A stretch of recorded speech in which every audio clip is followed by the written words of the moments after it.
Vamos abrir as nossas Bíblias, por gentileza, no Evangelho de João, no capítulo 12. Eu devo lhes dizer que nós temos estado a cada domingo compartilhando uma porção do Evangelho de João. Estabelecemos isso como um propósito durante o ano. Às vezes a gente dá uma pequena fugidinha, estratégica, intencional, mas a gente volta para João. É o Evangelho, como que nós podemos dizer, o mais acessível, né, dos escritos bíblicos, dos escritos neotestamentários. Então, eu encorajo você a ler João, a ler o Evangelho de João, 1, 2, 3, quantas vezes você quiser e puder. Vamos ler apenas os 3 primeiros versos aqui de João, capítulo 12.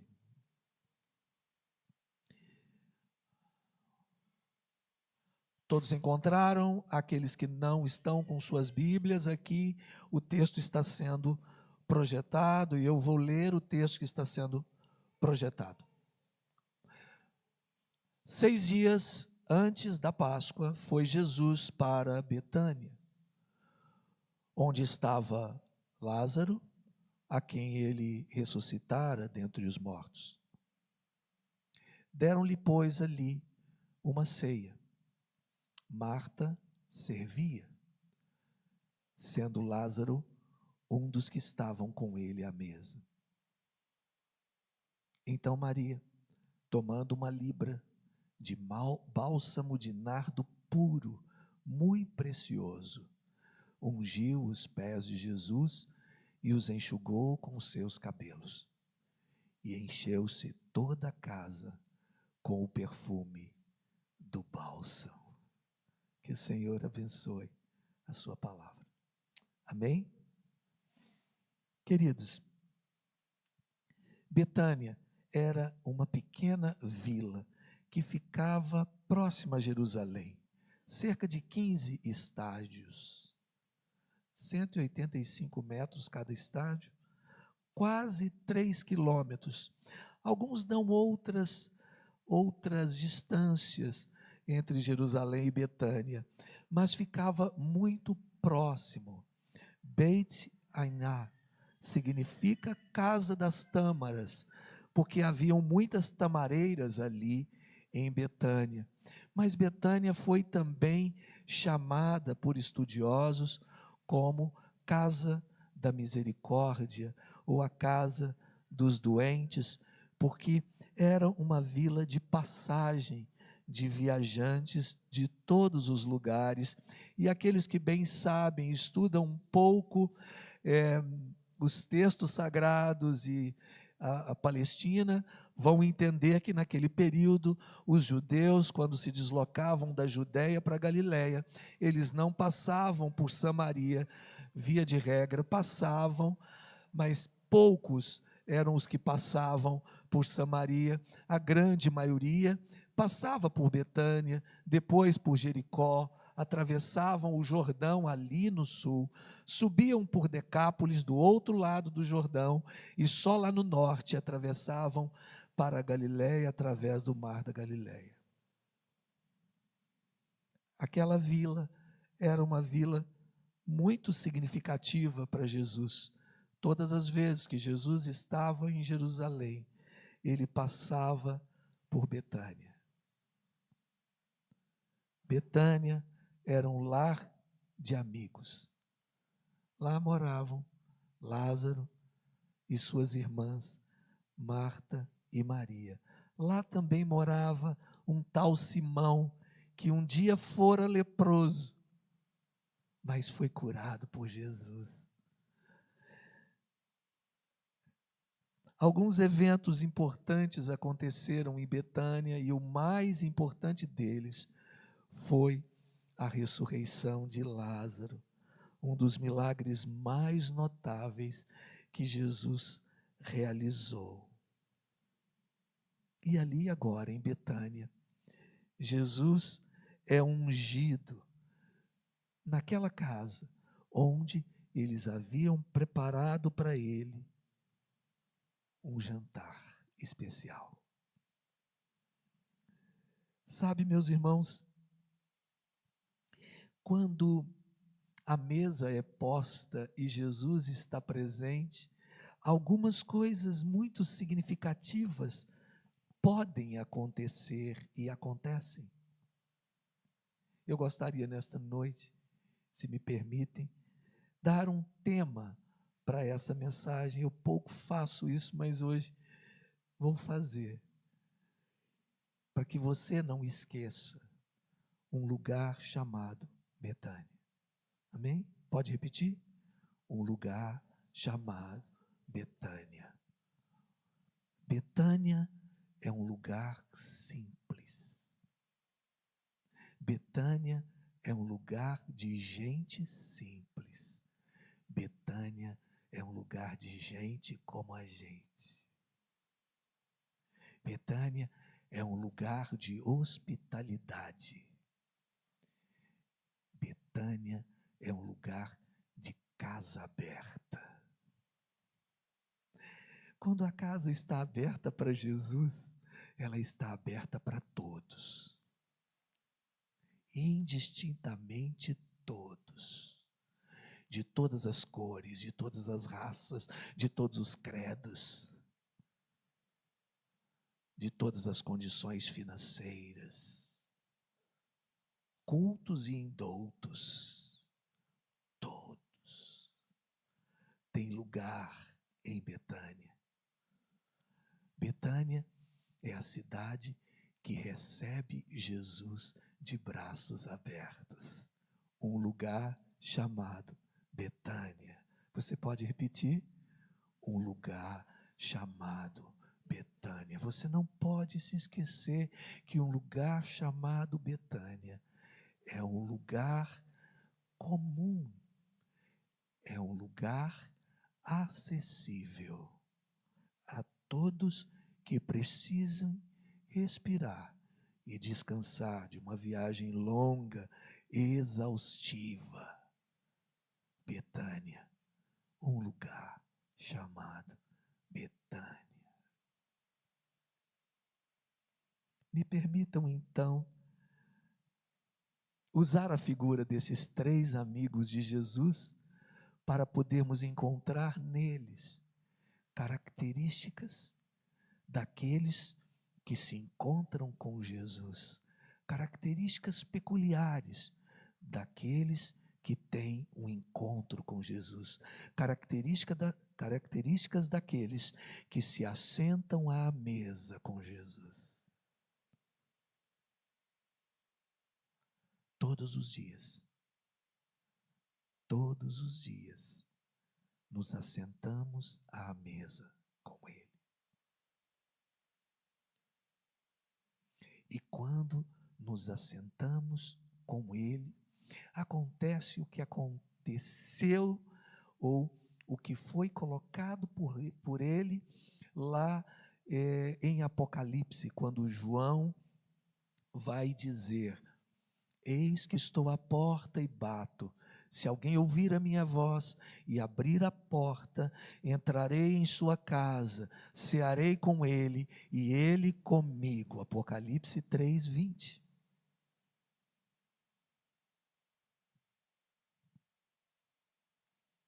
Eles prepararam um jantar para Jesus, ali na casa de seus amigos.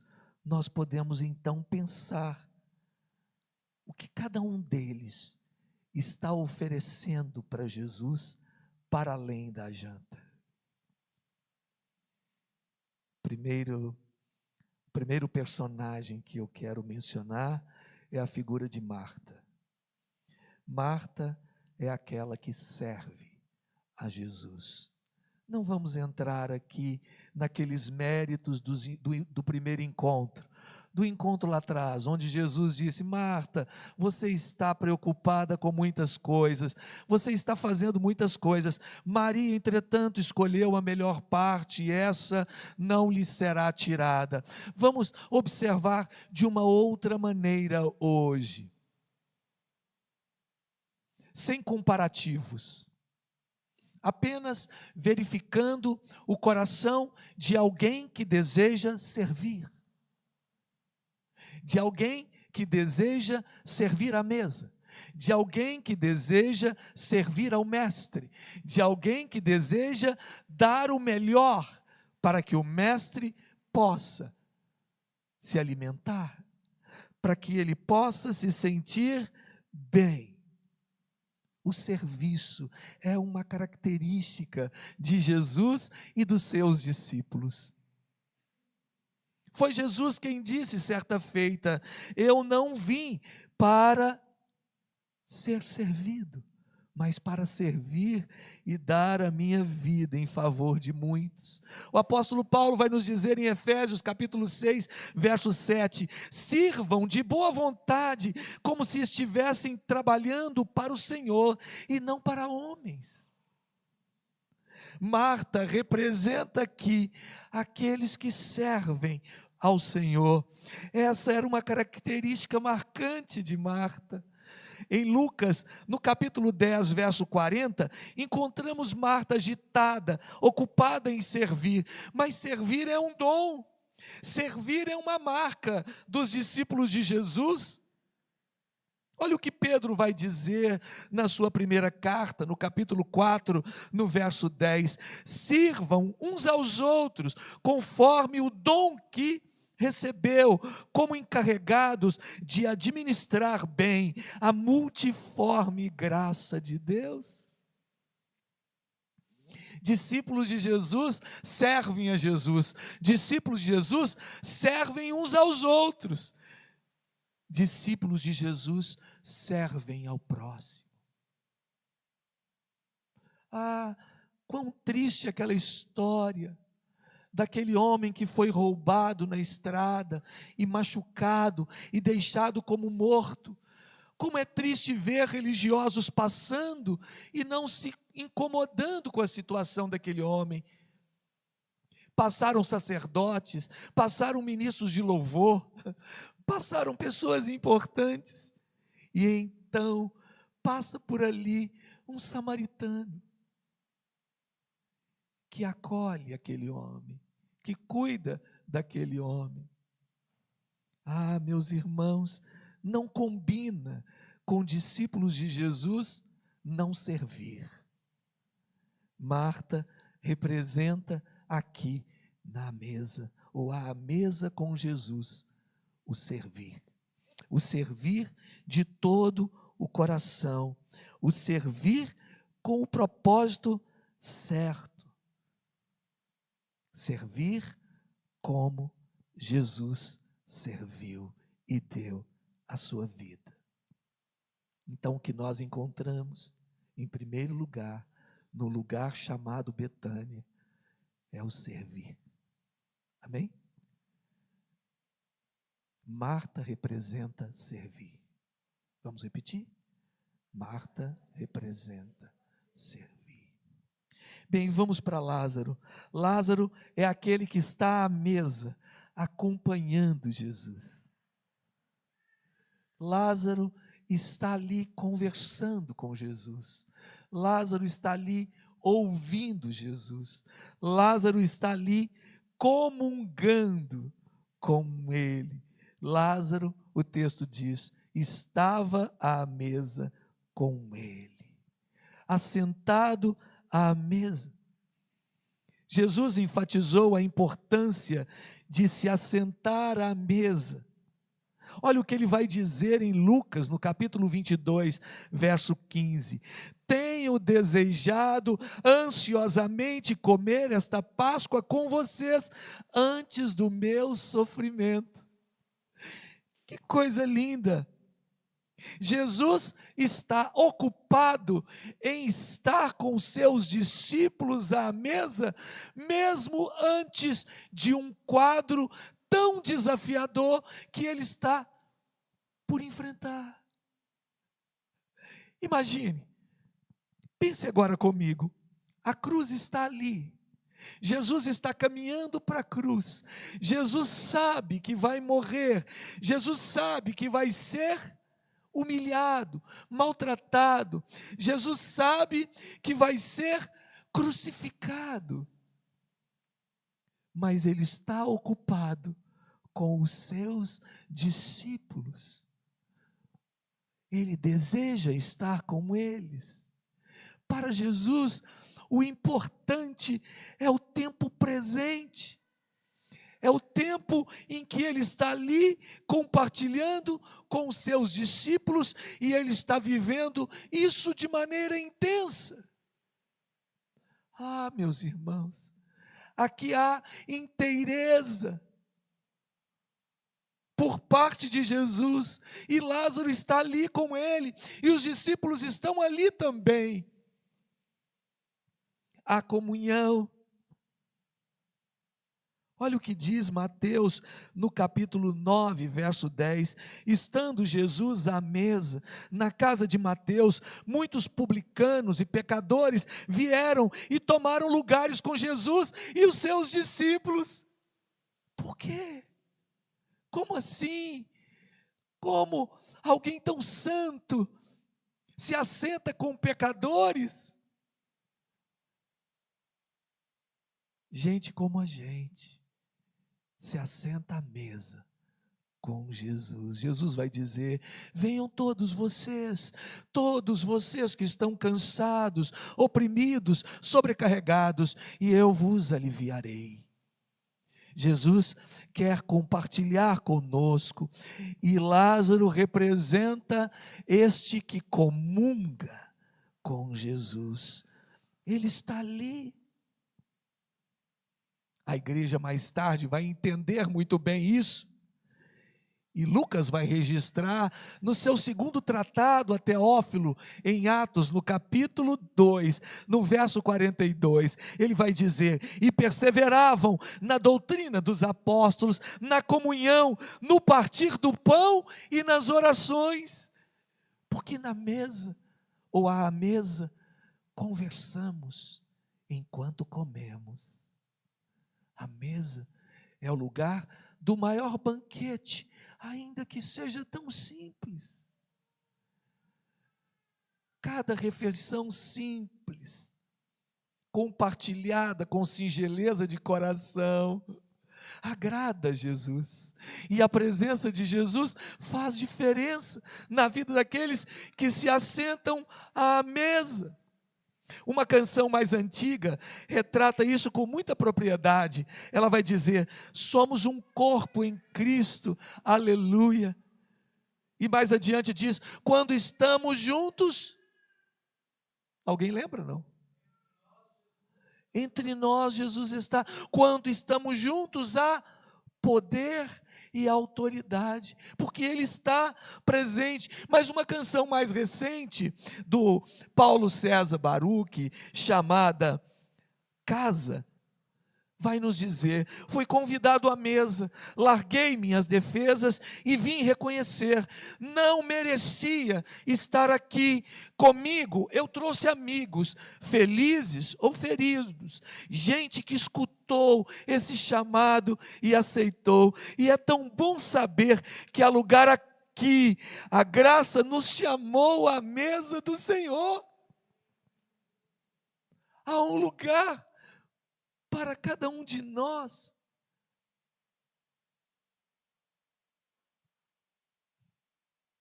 Comemos, bebemos dele, falamos e ouvimos a sua voz. Amém? Então Lázaro representa comungar. Vamos repetir? Lázaro representa comungar. No lugar chamado Betânia, nós encontramos o servir e o comungar. Amém? Vamos para Maria, e assim vamos caminhando para o término da nossa reflexão. Maria é aquela que adora a Jesus. Maria adora Jesus. Maria já tinha estado aos pés de Jesus em muitas outras circunstâncias. Eu queria destacar duas delas. Certa feita, nós citamos aqui o texto de Lucas, ela estava aos pés de Jesus, aprendendo de Jesus, enquanto a sua irmã estava agitada. Lembram? Nós mencionamos isso hoje. Ela estava ali, bebendo, aprendendo dele. Num outro momento, ela estava aos pés de Jesus, quando seu irmão havia morrido. E ali, não aprendendo, não ouvindo um sermão, um estudo, ela estava chorando a sua dor. E ela teve acolhimento por parte de Jesus, que chorou com ela. Agora, nesse jantar que eles prepararam para Jesus, alguns estudiosos dizem, e procede também, que fora na casa de Simão, o ex-leproso. Aliás, esta casa está recheada de milagres, milagres que o próprio Cristo fez.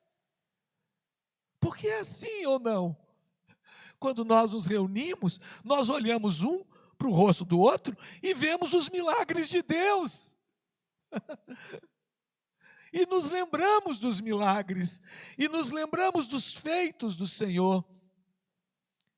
Maria reconhece a importância desse lugar em Cristo. Aos pés do Senhor, ela se humilha, mas para além de se humilhar, ela reconhece quem Ele é. Sabe, queridos, ninguém pode adorar a Jesus se não compreender quem Ele é. Não há como adorar algo ou alguém se não compreendemos o objeto da nossa adoração. Se esse objeto da nossa adoração não responde às súplicas da nossa oração ou da nossa adoração, por isso, Maria está aos pés de Jesus, porque ela reconhece que Ele é o seu Senhor. Ela reconhece que Ele é o seu Rei. Então ela vai ungí-lo, como se unge um rei. E sabe, ao ungir Jesus, pouco tempo depois, ele vai entrar em Jerusalém, montado em um jumento emprestado. Eu não sei como a teologia da prosperidade pode responder a isso. Mas Jesus vai entrar em Jerusalém num jumento emprestado. E ele será aclamado como rei, uma semana antes da sua morte. Paradoxal, não? Maria está ungindo o rei e ao mesmo tempo está embalsamando o corpo do seu mestre, que uma semana depois será morto. Você compreende o que está acontecendo aqui? Maria está adorando a Jesus. O texto sagrado diz que ela trouxe uma especiaria, um nardo puro, dentro de um vaso de alabastro, que deveria ser quebrado, para que o perfume fosse utilizado. Eu não vou entrar nos méritos e nos detalhes da especiaria, mas eu devo dizer que aquilo custaria 1 ano de trabalho dela. 1 ano de trabalho depositado aos pés de Jesus. Ah, meus irmãos, nós precisamos entender que a nossa resposta ao Senhor tem que ser o melhor, tem que ser tudo, não pode ser um pouco, não pode ser uma parte, não pode ser uma parte do nosso tempo, não pode ser uma parte daquilo que nós achamos que é nosso, porque afinal de contas, tudo em nós pertence ao Senhor. A nossa vida, a nossa saúde, os nossos proventos, as nossas oportunidades, os nossos familiares, tudo vem dele. E precisa ser dele, e precisa ser consagrado a ele. É por isso que, quando vamos nos casar, consagramos a nossa vida matrimonial ao Senhor. Quando alguém nasce, consagramos os nossos filhos ao Senhor. E vamos passando a vida inteira consagrando ao Senhor aquilo que pertence ao Senhor. Há uma resposta. Maria está dando a Jesus uma resposta, e essa resposta vai reverberar por toda a humanidade, porque Jesus lá no final vai dizer: eles vão conhecer você, Maria. Toda a humanidade vai conhecer você pelo que você fez neste dia. Você deu tudo. Você deu o melhor. Você reconheceu quem eu sou. Você reconheceu quem eu sou. E você reconheceu o que eu iria fazer, o que eu fiz por vocês. Imagine, ela está ungindo Jesus antes da sua morte. Ela reconhece então também o sacrifício vicário de Cristo. Que coisa linda. Mateus vai dizer no capítulo 21, verso 9: e as multidões, tantos que iam adiante dele, como os que seguiam, clamavam: Hosana ao filho de Davi, bendito é o que vem em nome do Senhor, Hosana nas maiores alturas. Era o que o povo gritava uma semana antes, uma semana depois. Mateus vai registrar no verso 22 do capítulo 27, Pilatos lhes perguntou: que farei então com Jesus chamado Cristo? Todos responderam: que seja crucificado.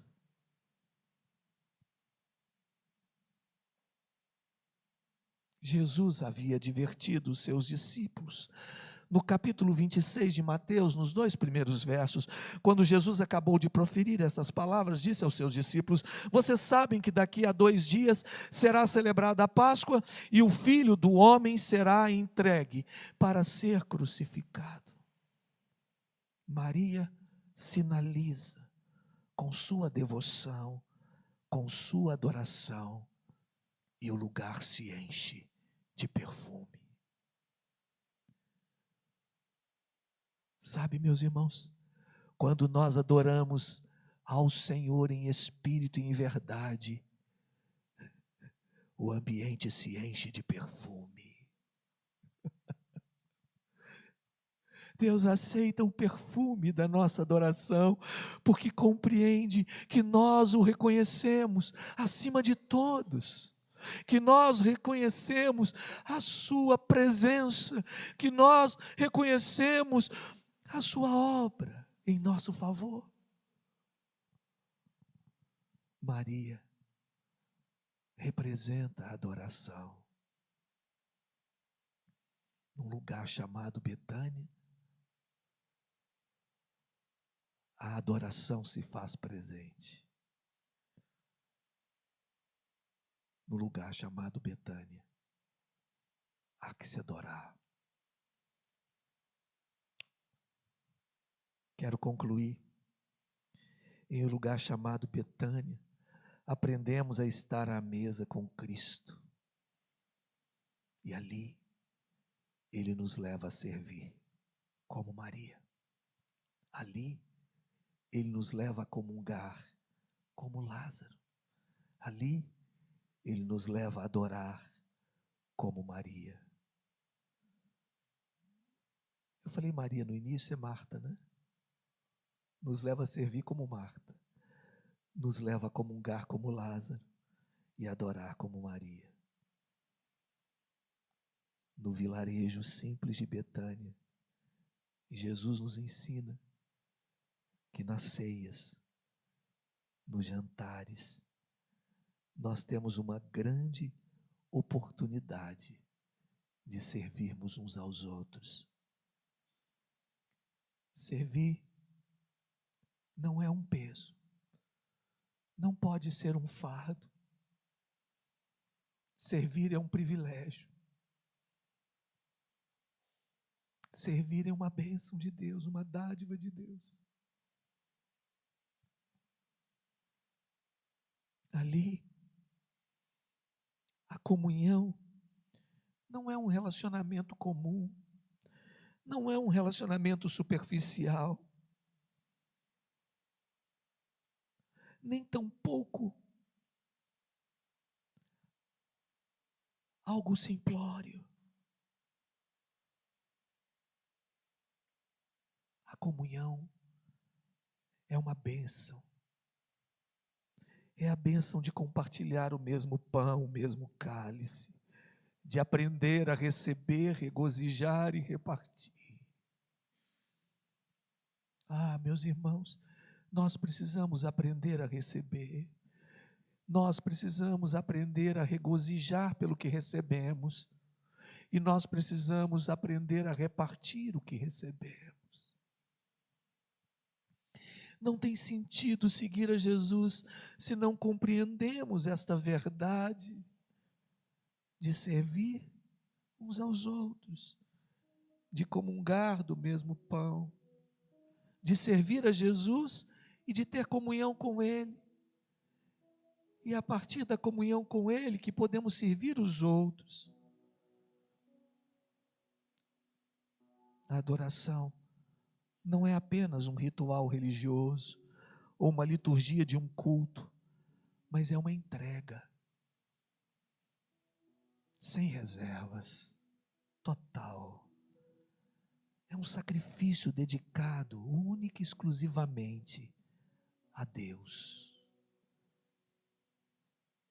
Não há espaço para adorar outra coisa.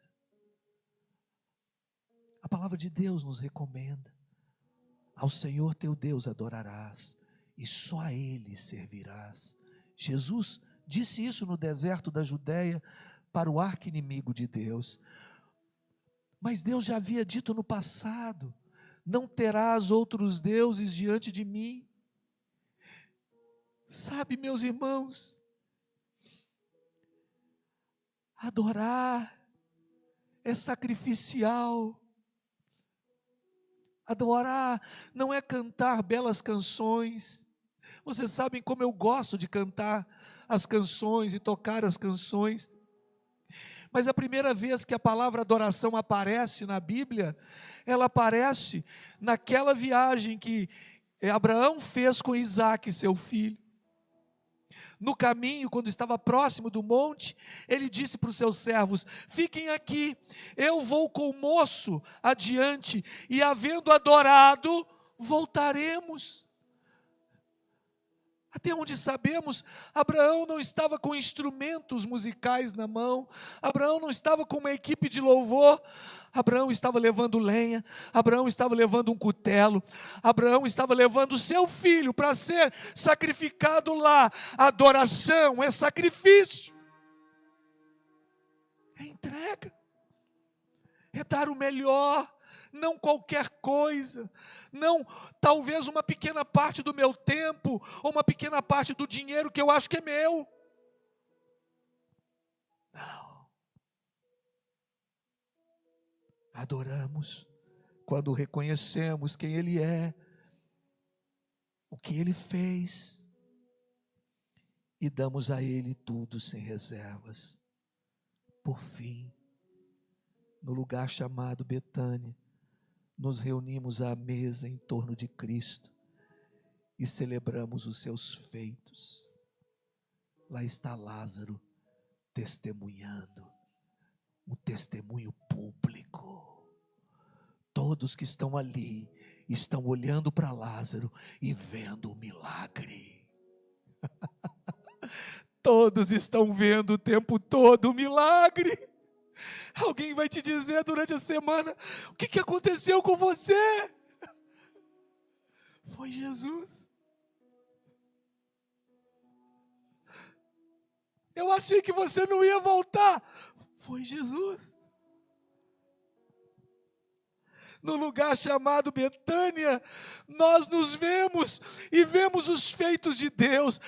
Eu quero lhes convidar nessa noite a enxergarem os feitos de Deus. Às vezes nós olhamos uns para os outros e reclamamos tanto de tantas coisas, daquilo que porventura está faltando, daquilo que gostaríamos de ter e ainda não temos. Ficamos murmurando, quem sabe reclamando da sorte, enquanto os milagres estão ali à nossa volta, enquanto podemos nos assentar e temos uma refeição digna para comer, enquanto podemos deitar nas nossas camas e termos a coberta. No momento tão difícil como esse, de tanto frio, parece tão complicado sobreviver nas ruas. As pessoas estão lá entre papelões e nós estamos debaixo de um teto, abrigados. E quando saímos, temos blusas, temos casacos, temos roupas, temos peles, temos segunda pele, terceira pele, quarta pele, e por aí vai. E vamos nos descamando e descascando durante o dia. Mas é fato, nós sabemos que Ele está fazendo isso. Nós olhamos uns para os outros e vemos os milagres de Deus. Olhamos à nossa volta, estão ali os nossos familiares. E quando os perdemos, nós temos o consolo dEle, o amparo dEle, num lugar chamado Betânia. Recapitulamos a nossa história de salvação, quando olhamos para a mesa e vemos os elementos tão simples, simples como o vilarejo de Betânia, e compartilhamos o Cristo uns com os outros, no lugar chamado Betânia. Identificamos quem Ele é e estamos conscientes de quem somos, num lugar chamado Betânia. Feche os seus olhos, vamos orar.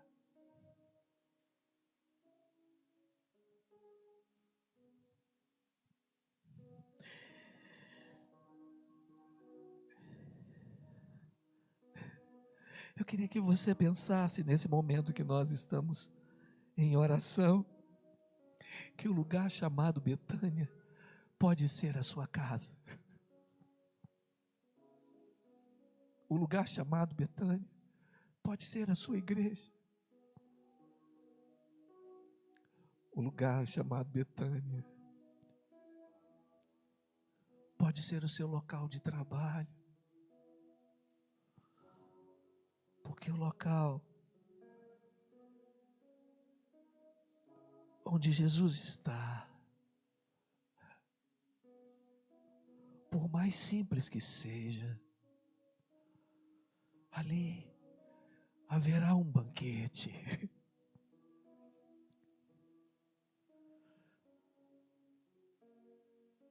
Há um lugar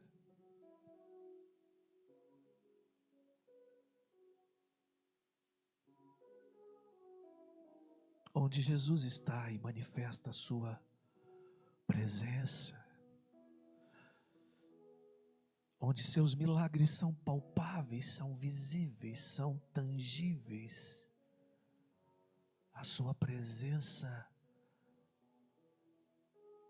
é densa. O mover do seu espírito é real. Ali, um lugar chamado Betânia pode ser o seu quarto, pode ser o seu carro, porque no lugar chamado Betânia nós vamos encontrar o servir, o comungar e o adorar. E o que é necessário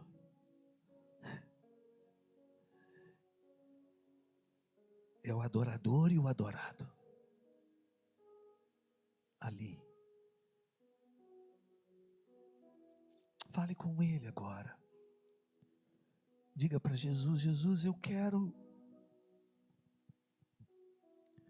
desfrutar da Tua presença. Eu quero desfrutar da Tua presença. Eu quero abrir a minha casa. Eu quero abrir a minha vida, o meu coração. Eu quero que o Senhor entre. Eu quero que o Senhor faça morada permanente. Eu quero dizer como os discípulos de Emaús: fica, Senhor. Fica, já está tão tarde na minha vida. Pousa aqui comigo. Fica comigo. Porque eu preciso do Senhor. Eu sei que eu preciso do Senhor. Eu preciso desta ambiência, da tua presença na minha vida. Fale com Ele, Ele está aqui. E quando você sair daqui, você pode falar com Ele, porque Ele vai estar lá onde você estiver. Quando você chegar em casa, Ele estará lá e você pode falar com Ele. Porque sempre haverá um lugar chamado Betânia, onde as coisas simples são transformadas em coisas tão especiais, como em Caná, poderíamos dizer, um lugar chamado Caná, onde Ele transforma a água em vinho, onde Ele diz com todas as letras, que mais do que talhas de purificação religiosa, Ele é a nossa purificação. Ele é aquele que pode verdadeiramente nos transformar. Eu quero orar por você. Senhor, nós queremos humildemente colocar diante de Ti as nossas vidas, cada um dos Teus filhos que aqui se encontra, Senhor. Fala contigo nesse momento, do seu jeito, da sua maneira. E nós bem sabemos que o Senhor nos ouve. Por isso, Deus, vem de encontro ao coração de cada um dos meus irmãos, a sua súplica pessoal, o desejo de que o Senhor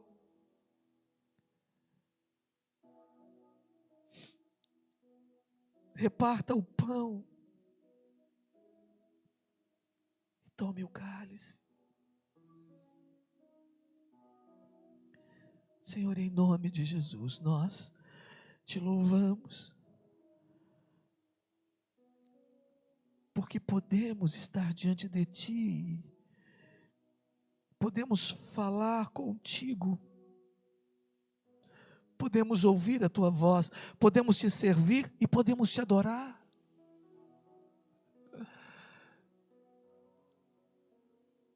Isso se dá em qualquer lugar que estivermos, porque o Senhor está lá.